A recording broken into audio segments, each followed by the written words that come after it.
લખતર તાલુકાના ધનાદ ગામના સરપંચે વારંવાર લેખિત અને મૌખિક રજૂઆત કરવા છતાં આ રોડનું કોઈ નિરાકરણ આવ્યું નથી। રોડ અતિશય હોવાથી દબાણ થવાથી અકસ્માતનો બનાવ બનવાની શક્યતા સેવાઈ રહી છે।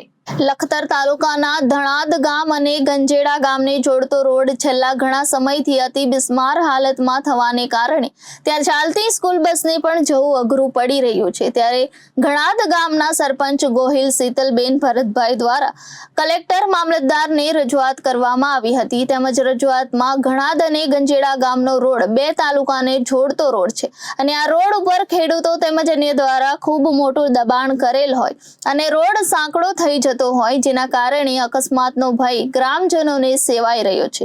ત્યારે સરપંચ દ્વારા લેખિત મામલતદારને જાણ કરાતા પંથકમાં ચર્ચા થવા પામી છે અને ગ્રામજનોની માંગણી છે કે આ રોડ પહોળો અને નવો બનાવવામાં આવે તો તાલુકાને જોડતા ગામોને સરળતાથી આવવા જવા માટે ઉપયોગ થઈ શકે તેમ છે।